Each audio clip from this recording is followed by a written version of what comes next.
J'avais entendu parler de toi et voilà pourquoi je prends ce chemin de justice pour marcher. Les Shaddai, maintenant, je le vois. Je fais te voir en nation. Nation pour ma vie et nation pour ma vie. Tu as déjà fait les choses, mais je vois encore plus que cela. Je ne vais pas aussi.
Vous allez la venir pour le Bible.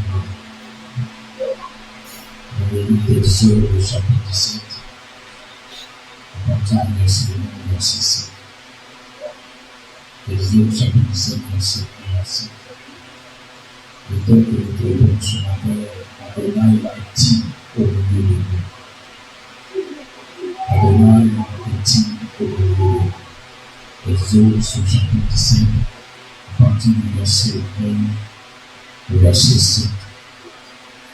Lisons la parole du Seigneur. Exode chapitre 7, à partir du verset 1 au verset 7. Je lis la parole du Seigneur. Toute l'assemblée des enfants d'Israël partit du désert ici, selon les marches que l'Éternel avait ordonnées. Et ton père en refut-il. Mais le peuple ne trouva point d'eau à boire. Alors le peuple chercha querelle à Moïse. Il dit, donne-nous de l'eau à boire. Moïse leur répondit, pourquoi me cherchez-vous querelle? Pourquoi tentez-vous l'Éternel? Le peuple était là, pressé par la soif, et murmurait contre Moïse. Il disait, pourquoi nous as-tu fait monter hors d'Égypte et nous faire mourir de soif avec les enfants et les troupeaux? Moïse pria à l'Éternel en disant, que ferai-je à ce peuple? Encore un peu, et il me lapidera. L'Éternel dit à Moïse, passe devant le peuple, et prends avec toi les anciens d'Israël. Prends aussi dans ta main ta verge, avec laquelle tu as frappé le fleuve et marche. Voici, je me tiendrai devant toi sur le rocher de l'air. Tu frapperas le rocher, et il en sortira de l'eau, et le peuple boira. Et Moïse fit ainsi aux yeux des anciens d'Israël. Il donna à ce lieu le nom de Massa et Mériba, parce que les enfants d'Israël avaient contesté et parce qu'ils avaient tenté l'Éternel en disant, l'Éternel est-il au milieu de nous ou n'est-il pas? Amen. Amen. Merci pour la Seigneur. Massa et Mériba. Frère dit Massa et Mériba. Là où Massa se présente, Mériba est toujours là pour assister ces deux éléments ensemble. Le document par Massa en hébreu signifie le doute, qui signifie la tentation, qui signifie le manque de confiance. Et Mériba qui veut dire le querelle. Voilà pourquoi chaque fois que l'enfant de Dieu a manqué de confiance quelque part, aucun doute est rentré dans son cœur, la colère et les querelles n'ont pas été loin de lui, car les deux vont ensemble. Le manque de confiance attise les querelles. Voilà pourquoi on veut souvent que dans certains couples, là où il y a des disputes et querelles, c'est qu'il y a quelque part un manque de confiance, un manque de considération. C'est quelque part là où des paroles étaient dites, nous savons donc que ces paroles-là peut-être ne sont plus respectées. Alors c'est là que vient les querelles. Le peuple d'Israël avait oublié une chose, c'est que l'Élohim d'Israël qui leur avait parlé, leur disant, je vous fais sortir de l'Égypte. Il ne leur a pas dit de leur peine simplement de sortir de l'Égypte pour aller dans le désert. Mais il leur a dit, je vous conduis en vous faisant sortir de l'Égypte pour vous mener jusqu'à Canaan, là où coule le lait et le miel. Bien aimé, souvent, très souvent, le miel ne peut pas se consommer simplement sans qu'on ait à rencontrer les abeilles. Les abeilles, pour ceux qui vont rencontrer le miel, ils vont toujours rencontrer les abeilles.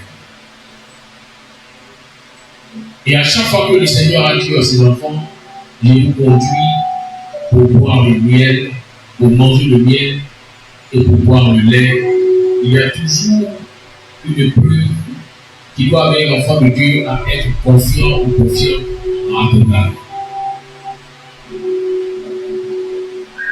La parole déclare que le Seigneur lui-même les a fait sortir d'Égypte. Il a fait sortir toute l'assemblée. Aucun d'entre eux n'est resté en Égypte. Il leur a manifesté la puissance pour témoigner qu'il était le Dieu tout-puissant. Dans l'Égypte, Pharaon et son peuple ont vu la main du Dieu d'Israël. Là-bas en Égypte, les enfants d'Israël ont expérimenté Adonai, car il leur avait dit que vous ne sortirez pas les mêmes filles. Et voici que, à la veille de leur départ, les Égyptiens leur ont donné ce qu'ils avaient comme or et argent. Ils sont sortis de l'Égypte après avoir expérimenté la main d'Adonai.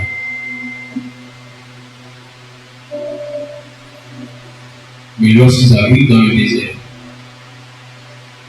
lorsque ce même peuple arrive dans le désert et qu'il constate que l'eau est finie, que les ailes d'eau sont finies, que la soif a commencé à prendre le dessus, voici que ceux-là même qui avaient expérimenté à Kadosh Baruch dans le départ commencent à laisser le doute naître dans leur cœur, commencent à murmurer contre Adonai. Bien-aimés, n'oublions pas, au nous ne voulons pas la parole Seigneur qui dit qu'il est le même. Que Adonai est le même hier, le même aujourd'hui, le même éternel. Penses-tu que celui-là qui a pu te délivrer des mains de la sorcellerie t'a-t-il oublié aujourd'hui ou n'est-il pas avec toi?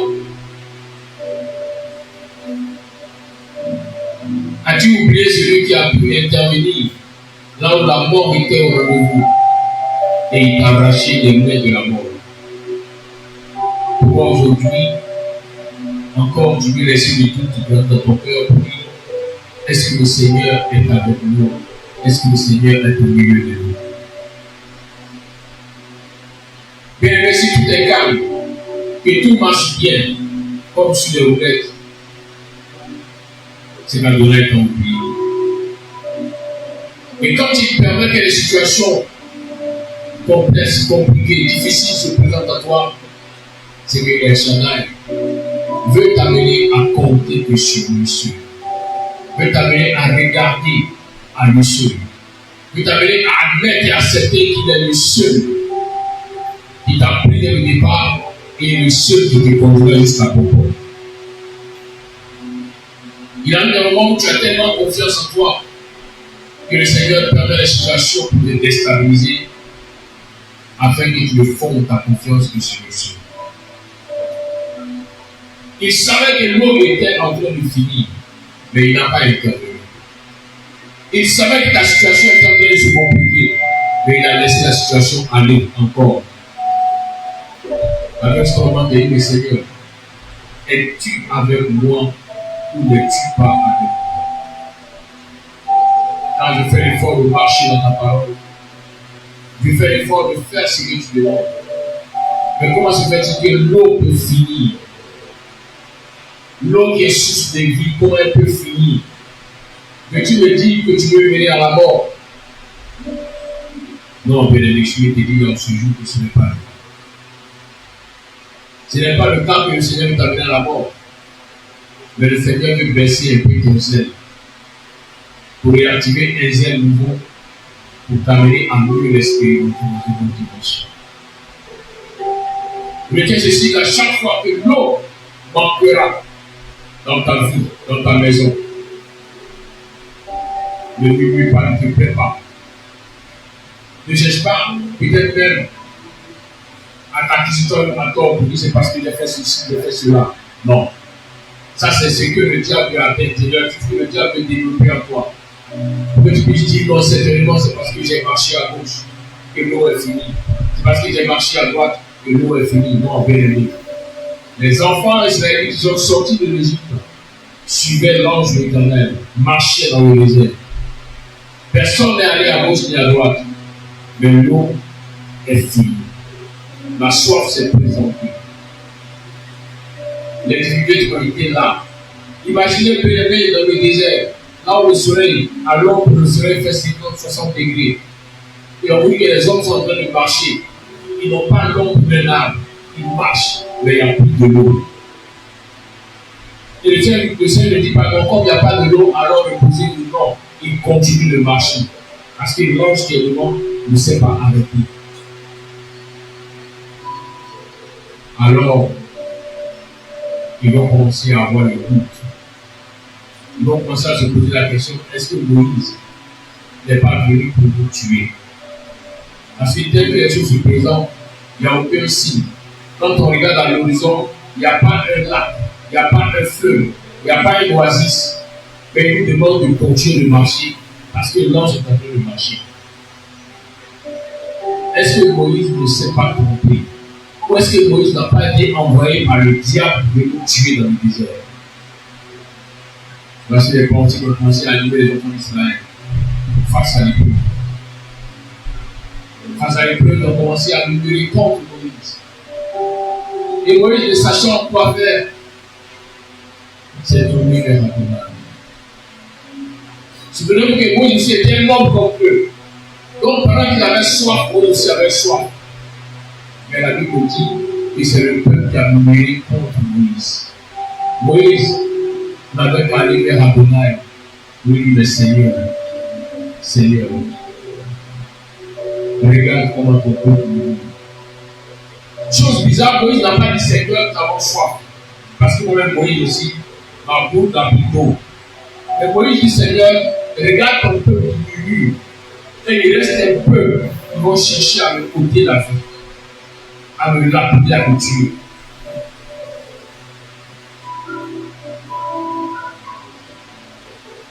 Et le Seigneur répond à Moïse. La grande question, c'est pourquoi est-ce que le Seigneur attend que Moïse lui présente la situation pour le peuple? N'a-t-il pas vu le peuple en train de pleurer dans le désert, en train de dire l'eau est finie, nous avons soif? Mais c'est seulement quand Moïse a parlé que le Seigneur a donné la solution. Souvent la situation que tu traverses, le problème que tu vis aujourd'hui, pour que le Seigneur puisse te répondre, c'est que tu saches comment présenter la situation à Adonai. Ne fais pas avec les pleurs, ne fais pas avec les lamentations pour le Seigneur. Ne fais pas avec les larmes qui coulent, Seigneur. Pourquoi n'interviens-tu pas? Bien-aimé, il ne te répondra pas. Qu'est-ce que le peuple a fait? Le peuple a pleuré, il dit mais ce n'est pas normal, il n'y a plus de l'eau. Les enfants sont en train de mourir de soif. Les nouveaux-nés sont en train de souffrir. Puis les vieillards, mais comment est-ce que nous allons survivre s'il n'y a pas de l'eau? Mais Adonai n'a pas répondu.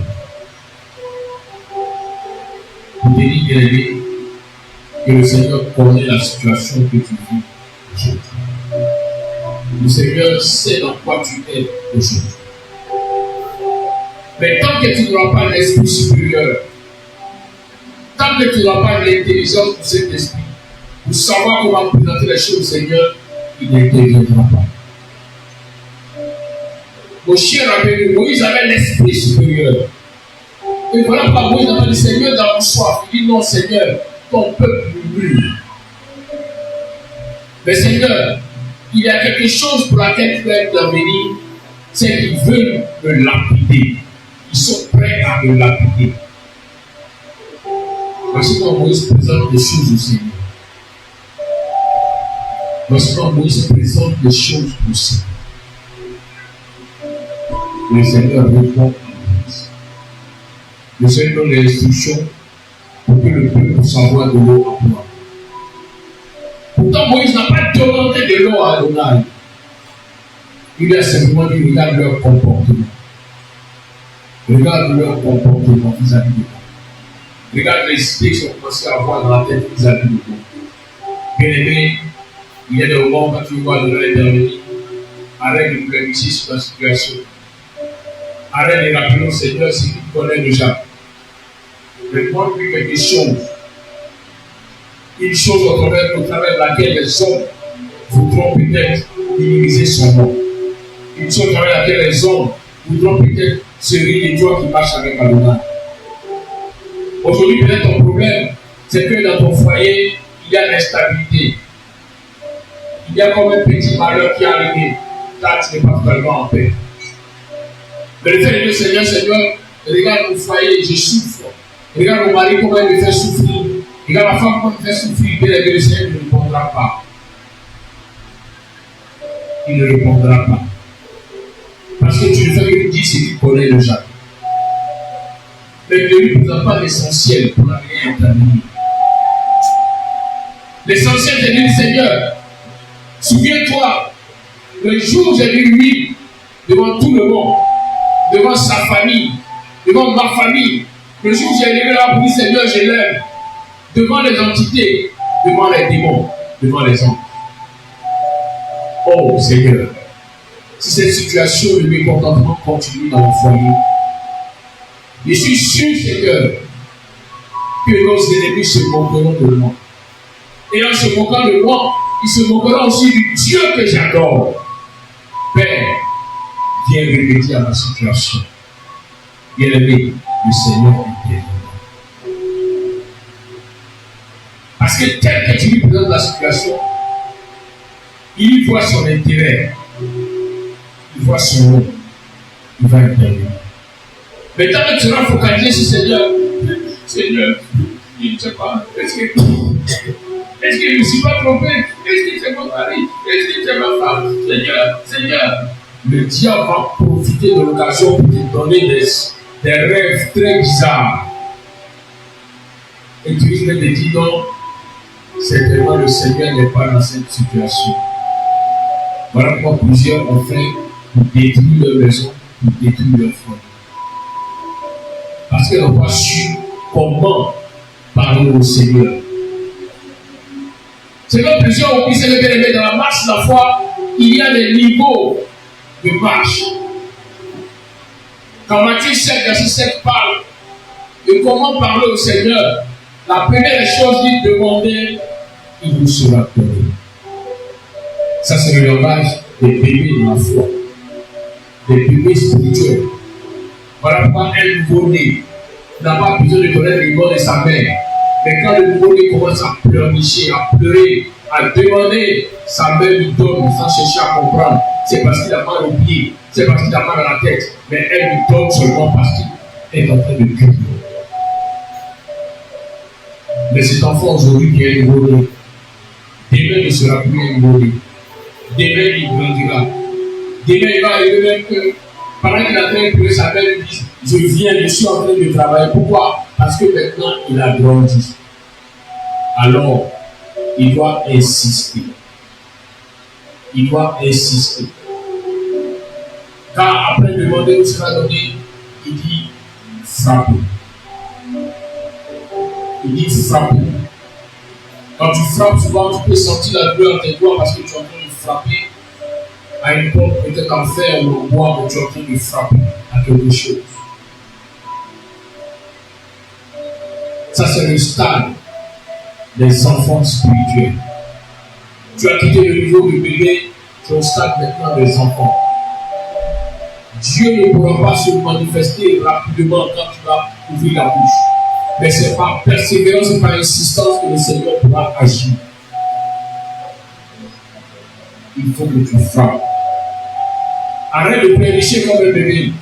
Tu n'es plus un bébé. Dis à ton voisin, tu n'es plus un bébé. Il faut que tu frappes désormais. Il faut insister, il faut persévérer. Tu veux que le Seigneur intervienne, change ta manière de voir les choses. Change ta manière de penser. Change ta manière de crier au Seigneur. Présente-lui ce qui peut l'intéresser.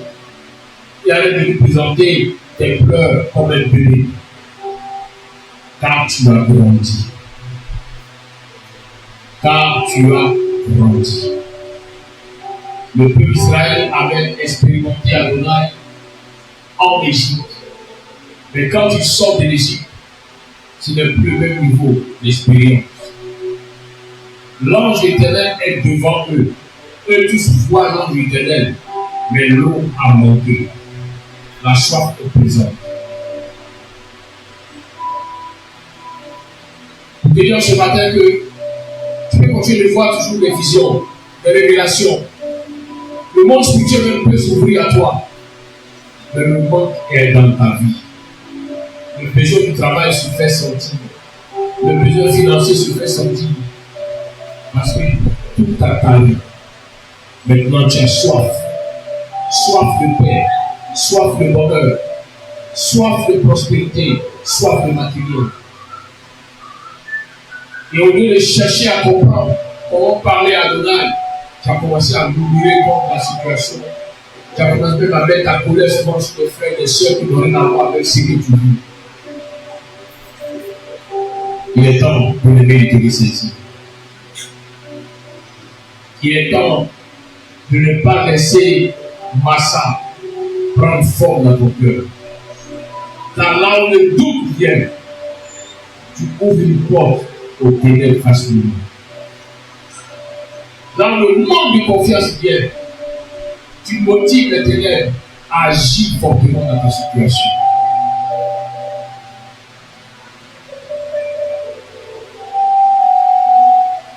Lorsque Moïse parle au Seigneur, et que Moïse dit au Seigneur,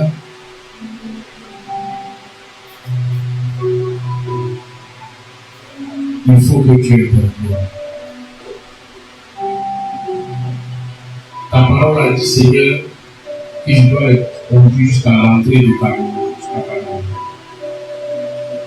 Si tu te laisses me tuer dans le désert, on dira que tu es Dieu qui dit parole, mais qui ne peut pas aller jusqu'au bout de sa parole. Tu n'as jamais dit que moi, Moïse, j'allais conduire au désert, mais tu vas conduire jusqu'à Canaan. Alors si tu te laisses me lapider, que je meure, c'est ton nom. Il ne sera pas honoré. Lorsque le Seigneur a vu cette manière de voir les choses que Moïse lui a présentées, le Seigneur a dit à Moïse, lève-toi, prends le bâton. Dans le désert ici, il est impossible d'avoir de l'eau. Mais prends des témoins, prends des anciens d'Israël et mets-toi devant eux. Il y a un rocher devant. Mais moi-même, je vais me tenir sur le rocher. Et arriver devant le rocher, frappe le rocher, l'eau sortira pour nourrir tous ces milliers de personnes. Alors Moïse se lève. Moïse n'a pas écouté de la parole d'Adonai. Il s'est levé. Moïse n'a pas cherché à comprendre maintenant comment un rocher peut produire de l'eau. Pendant que nous sommes dans le désert. Mais Moïse avait pleine confiance en Adonai. Il dit, c'est l'Adonai qui a permis que par le bâton que j'ai, je frappe le fleuve qui devient du sang. Il peut permettre aussi que le miracle s'opère maintenant. Alors Moïse se lève, en obéissant à la parole du Seigneur, il part avec les témoins à l'appui et il voit effectivement le rocher qui est devant. Et Moïse va frapper le rocher, d'où l'eau va sortir, l'eau va jaillir pour étancher la grande soif du peuple. Souvent le peuple, qui peut être à l'image de ta maison, de ta famille, vit une grande soif. Mais ils ont besoin que toi tu puisses compter sur l'Éternel. Ils ont besoin que toi tu puisses être orienté par l'Éternel. Pour que tu puisses te donner la solution. Mais une solution pour toute la famille. Une solution pour toute la nation. Une solution pour tout le peuple de Dieu. Voilà pourquoi, si le Saint-Esprit te met à cœur de prier et de jeûner pour se faire la communauté, ne t'en fais pas. Obéis simplement. Et tu verras, en posant cette action pour la communauté, pour ton frère, pour ta soeur, le Seigneur se souviendra aussi de toi. Il pourra intervenir pour ta situation. Moi, je n'ai pas allé frapper le rocher parce que lui était tellement pressé pour boire de l'eau. Mais lorsque le Seigneur est arrivé, le secret qui était, Moïse n'a pas frappé le rocher. Parce que le peuple en avait besoin. Parce que le peuple en avait besoin. Bien aimé, Dans le désert, il n'y a pas de l'eau. Mais dans le désert, le Dieu d'Israël a pourvu, a fait sortir l'eau pour ce peuple. C'est pourquoi je peux traverser comme un désert aujourd'hui. Mais arrête de prier pour le Seigneur, enlève-moi du désert. Non. Dis Seigneur, si ce désert de ta volonté, continue de me façonner. Mais permets que je manque de rien dans le désert. Permets que j'ai de l'eau à boire dans ce désert. Permets que je ne sois pas toujours assoiffé dans ce désert. Là où est ta volonté, Seigneur, je ne peux pas aller à l'encontre de cette volonté. Car souvent c'est dans le désert que tu prépares les grands hommes et les grandes femmes. Dans le désert, par l'obéissance, je suis dans le désert. Mais c'est dans le désert que tu prépareras les grandes choses à venir. Car c'est dans ce désert qu'il a préparé les enfants d'Israël à pouvoir posséder ce qu'il fallait à la vie. Bien aimé, souvent le désert n'est pas une malédiction. Mais souvent le désert est l'école par laquelle le Seigneur veut que tu passes pour apprendre à nous le connaître. Pour apprendre à faire grandir ta confiance en lui. Tu pensais que tu le connaissais. Tu pensais que tu l'avais déjà expérimenté en Égypte. Quand il a chanté l'eau ensemble. Il a tué les premiers-nés. Il a manifesté la puissance pour détruire toutes les divinités de l'Égypte. Mais tu ne le connaissais qu'en partie. Il t'a donné ce désert pour t'amener à grandir, à monter. À monter pour te rapprocher de lui. À monter pour grandir dans la confiance. Afin que quand tu seras dans la terre fertile, tu n'es plus jamais de doute. Bien aimé, celui qui est passé par le désert et qui a eu de l'eau à boire, la terre fertile devient un paradis pour lui. C'était l'enseignement que le Seigneur voulait donner à ses enfants. Vous leur dire, je vous mets sur un territoire riche, mais expérimentez d'abord le désert, pour vous amener à être aguerri, pour vous amener à connaître qui je suis et qu'est-ce que je peux faire. Et au sortir du désert, Massa ne sera plus avec vous. Le doute ne sera plus dans vous. Le doute ne sera plus jamais.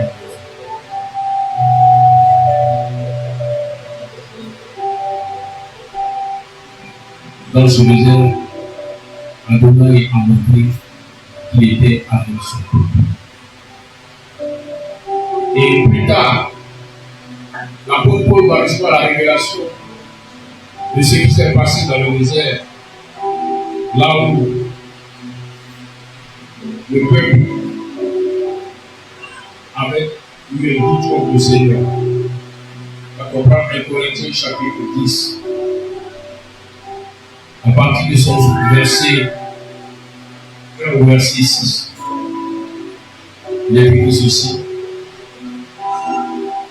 Il dit, or je ne veux pas que vous ignoriez, frères, que nos pères ont tous été sous la nuée et qu'ils sont tous passés au travers de la mer et qu'ils ont tous été baptisés, embauchés dans la nuée et dans la mer et qu'ils ont tous mangé le même aliment spirituel et qu'ils ont tous pris la même boisson spirituelle car ils buvaient au rocher spirituel qui les suivait. Or le rocher était le Machia. Mais ce n'est pas dans la plupart d'entre eux qu'Élohim trouva son plaisir car il fut abattu dans le désert. Or ces choses sont devenues des types pour nous afin que nous ne convoitions pas des choses mauvaises comme eux-mêmes les ont convoitées. Amen.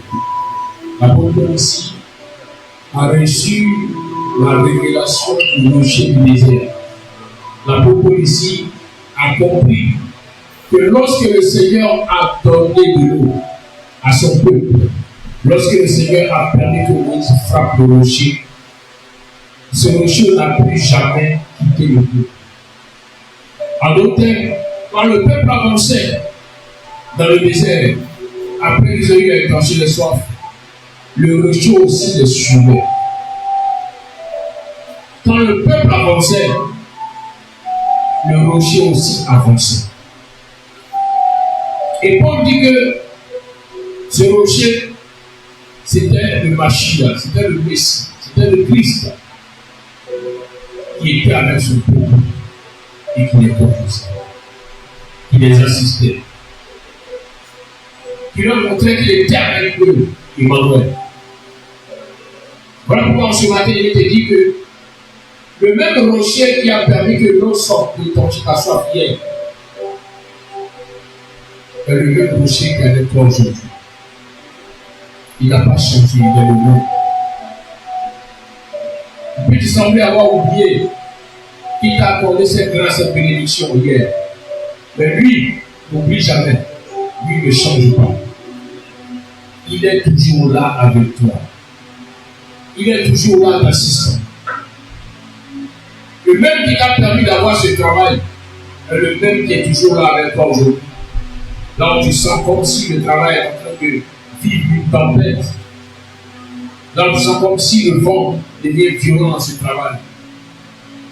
Le même Dieu est là avec toi. La seule chose qu'il demande, c'est de continuer de croire et d'espérer en lui. Même si tu ne vois pas les signes que tu voyais auparavant, continue de croire et espère en lui. C'était au Sinaï que lorsque le Seigneur descendait pour se montrer au peuple, lui, des tonnerres, des éclairs.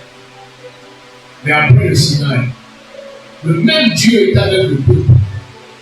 Mais cette fois-ci, tout était calme. Il n'y avait plus d'éclairs, plus de tonnerres. Mais le même Dieu était présent. Pour te dire en ce qui m'est élevé, que quel que soit ce que tu traverses, souviens-toi toujours de cette parole qui dit que Adonai est le même hier, le même aujourd'hui, le même éternel.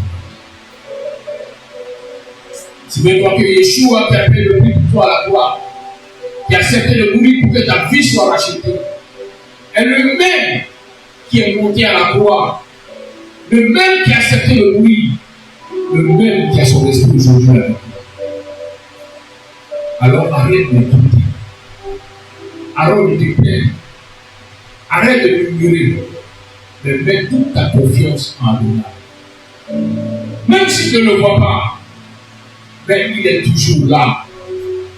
Le rocher marchait avec le peuple, mais peut-être que le peuple ne faisait pas attention à la présence du rocher. Mais à chaque fois qu'ils avaient soif encore, le même rocher produisait de l'eau. Bien-aimé, Elohim n'a pas changé. Adonai n'a pas changé. Il est le même. Le même qui a commencé l'année 2026 avec toi est le même qui est avec toi aujourd'hui même, au dernier jour du mois de mai. Continue de mettre ta confiance pleine en Adonai. Continue de croire même quand tu ne vois rien. Continue de croire que quand il bénit, les lois ne jamais. Continue de croire que quand il donne la maladie, c'est qu'il apporte la guérison.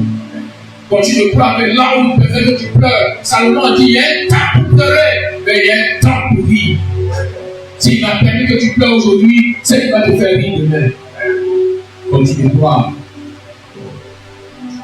que le lion de la tribu de Juda est avec toi. Alors ne baisse pas les bras. Alors persévère. Alors ne baisse pas les bras.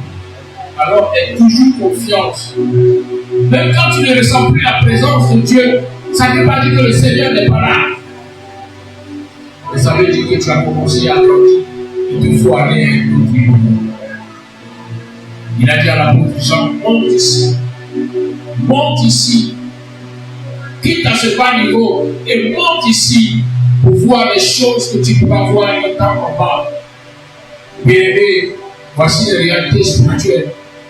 Tu regardes toi en bas, tu n'arrives pas à voir certaines choses. Mais lorsque tu montes, tout devient facile à voir. Et pour toi, en ce jour, le Seigneur veut que tu montes encore. N'a-t-il pas dans la promesse de L'éternel, mais tu les éternels que tu seras toujours en haut et tu ne seras jamais en bas. Alors accepte de monter, accepte d'être en haut. C'est vrai que pour monter souvent, il te faut des efforts pour monter la montagne. Mais quand tu es en haut, tu vois plus vite, tu vois plus sûrement que quand tu es en bas. Tu vas élever la main de là où tu es et dire au Seigneur, je veux monter. Je veux monter avec toi, Adonai. Je veux monter avec toi, El Shaddai. Je veux aller en haut désormais. Acceptez de monter pour mieux t'expérimenter. Acceptez de monter pour mieux connaître ta volonté. Acceptez de monter pour mieux expérimenter ta bénédiction. Acceptez de monter pour découvrir que Dieu te guérit. Fais-moi monter encore. Fais-moi monter encore. Il y a un chant qui parle de Ramsès. Il va mourir les amours. Il s'est dit que ces problèmes arrivent encore. C'est parce que je dois que cette situation continue de me faire mal.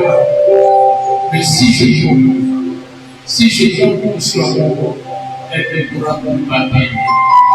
Elle ne pourra pas me faire ceci. Elle ne pourra pas me faire douter de la présence. Je veux monter encore et encore. Merci Seigneur. Merci Seigneur.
Je veux monter encore en l'air avec toi.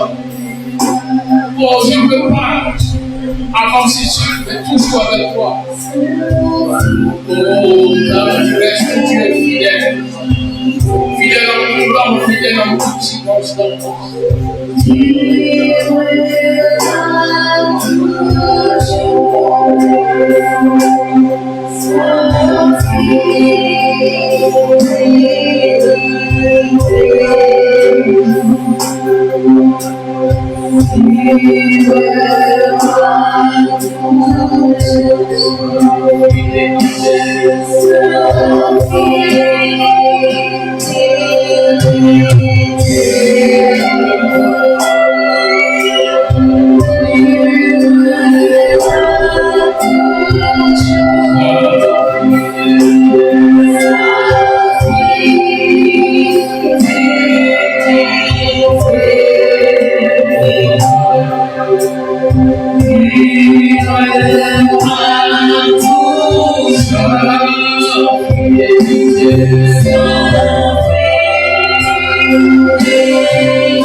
Sois les sources d'inspiration pour plusieurs foyers, pour plusieurs.